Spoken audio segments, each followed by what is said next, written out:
तासगाव कवठेमहांकाळ विधानसभा मतदारसंघातील भारतीय जनता पार्टी आणि सर्वोत्तम फाउंडेशन कवठेमहांकाळ यांच्या वतीने आयोजित केलेली पश्चिम महाराष्ट्रातील सर्वात मोठी असलेली दोस्ती दहीहंडी तासगावच्या शिवनेरी गोविंद पथकाने पहिल्याच प्रयत्नात 8 थर लावून फोडली।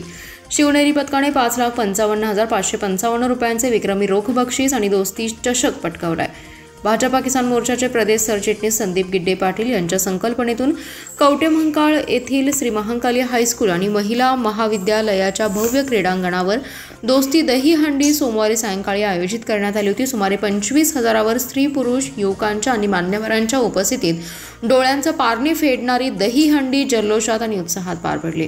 ग्रामविकास मंत्री जयकुमार गोरे यांच्या हस्ते दहीहंडीचं उद्घाटन करण्यात आलं। यावेळी समित कदम, गोपीचंद पडळकर, सम्राट महाडिक आदींसह भाजपा युतीचे नेते उपस्थित होते। ग्रामविकास मंत्री जयकुमार गोरे, आमदार गोपीचंद पडळकर यांनी कवठेमहांकाळ तालुक्यातील भाजपाचे सर्व पदाधिकारी यांचं अभिनंदन केलं आणि कवठेमहांकाळ तालुक्यातील भाजपा कार्यकर्त्यांना ताकद देणार असल्याचं जाहीर केलं। पालकमंत्री चंद्रकांत पाटील यांनी दूरध्वनीवरून शुभेच्छा दिल्या। प्राध्यापक राजाराम पाटील आणि सयाजी शिंदे यांनी सुमारे 5 तास कार्यक्रमाचं बहारदार निवेदन केलं। गुलाबी साडी फेम संजू राठोड यांच्या खास आकर्षण कार्यक्रमाने रसिकांची मने जिंकली। संदीप आबा गिड्डे आमचे जीवाभावाचे सहकारी मित्र आहेत आणि त्यांनी दोस्ती दहीहंडी कवठेमहांकाळमध्ये पहिल्यांदाच आयोजित केलेली आहे। लोकांनी उत्स्फूर्त भरभरून प्रतिसाद या दहीहंडीसाठी दिलेला आहे। ग्रामीण भागातली परिस्थिती सुद्धा आता बदलायला लागलेली आहे।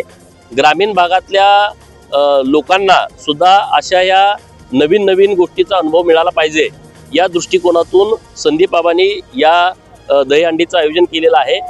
त्यांची संकल्पना आहे या कवठेमहांकाळ तालुक्यामध्ये राजकीय व्यक्तिमत्व ज्या क्षमतेचं पाहिजे ते नाही आहे। विकासाच्या दृष्टिकोनातून त्यांची काही स्वप्न आहेत, त्यांचे सगळे सहकारी मित्र मिळून भारतीय जनता पार्टीच्या माध्यमातून ती स्वप्न साकार करण्याचा प्रयत्न करतायत। माझ्या शिवाजीराव डोंगरे साहेब इथं आहेत, जयाभाऊ गोरे माननीय ग्रामविकास मंत्री महोदय आता यायला लागलेले आहेत, चंद्रकांत दादांनी त्यांना व्हिडिओ करून या दहीहंडीसाठी शुभेच्छा दिलेल्या आहेत। आम्ही सगळेजण संदीप बाबाच्या सोबत ठामपणे उभे आहोत।